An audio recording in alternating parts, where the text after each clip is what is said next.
Okay. Well, tonight's an opportunity for us to get out into the stadium and just kind of take advantage of that. Settings would be the only time we'll do that before the Washington game. So, got new lights, got really our only time on the field. So, this will be a kind of an opportunity for us to clean up a few things here from the last couple days that we feel like we need to get to. And then the players will be off tomorrow, so it'll be a good chance for us to recover and get ready to finish off and have a good week here the rest of this week, and then we'll be into some element of preparing for the first preseason game after we get through next weekend. So that's kind of where we are for today. Just take care of a few loose ends and get a good experience in the stadium.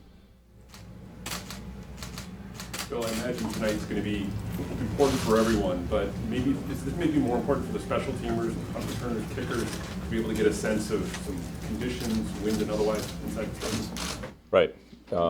This will be similar to our preseason games where we go from day to night, start in the day and end up under the lights. I don't know if we'll get full darkness tonight, but certainly a good opportunity for our returners to handle the ball and also get used to seeing the ball against a different backdrop than what we've seen out there on the practice field. So, be a good opportunity for them. Same thing for the kickers, just to refamiliarize themselves with as you say, some of the wind patterns and just overall, get familiar with the stadium. 40-second clock, game clock. Just it's a chance for us to do that. So this is the first time in a few years you're not practicing with another team in training camp, so to have different environment, different sort of energy out there. Do you see a benefit in that?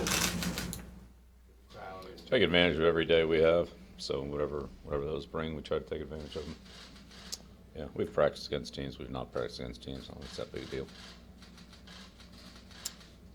Coach, with Randy Moss going in the Hall of Fame this weekend, just the memories you have, obviously coaching for 3+ years, what stands out? Anything you'd like to share? Or I've talked a lot about Randy. All good, great receiver, great player, great person. I learned a lot from him. Great deep ball receiver. Very smart. Has really good understanding of the passing game and how to attack defenses from his point of view, which is, certainly as a player one I'm not familiar with. Fast and can get over the top of the defenses and understand how teams look at an explosive weapon like him. So he made me a better coach, made us a much better team, and it's a great person to have on the team. It's a lot of fun to be around, but he worked hard and very committed to winning. Coach, at one point I think you said that he was the smartest player that you had coached. Receiver, I said. Receiver, Yeah. Okay. Does that still sort of hold true? Yeah, he's very smart. No question. Chad O'Shea brought to your staff since 2009. He's been here a long time working with receivers. How critical is his role in coaching them up? Yeah, that's a tough position to play here. Chad does a very good job with all those guys. He coaches multiple positions, outside to inside. And our guys are very involved in blocking, and we do a lot of game planning and formationing and so forth. Chad's an excellent teacher, very good fundamental coach. Has a good relationship with his players, good relationship with all the staff members, easy to work with. Comes from a football background. Of course, his dad's, one of the great, Mike O'Shea is one of the great trainers in his profession of all time. So he has a great history with the game and with the sport. So Chad's done a really good job for us. What type of development have you seen from Shaq Mason coming into his fourth year? Well, Shaq made a big jump in year one. Coming from the system he was in, learning pass protection. He's played well for us. For 3 years, going on 4 years. Very athletic, tough, smart, physical, good playing strength, good football player. So how much has Hollister improved from last year, and is there a chance to ever increase your role? Yeah, well, each player's role will depend on how they perform and what they do. I can't control that. But yeah, Jacob improved a lot last year, and he's gotten off to a good start this year, from the off-season program to our spring workouts to the start of training camp. Still has a long way to go. There's a lot of football in front of him. Didn't have a lot of experience at some, but has gained a lot and will gain a lot more. So I think he's got a great future. He works hard. He's a tough kid, plays hard, practices hard, and has become much better at his fundamentals and techniques at his position. Is that particularly important given that he's a little on the smaller side? Well, each player has their own strengths and weaknesses. Each player has their own physical makeup.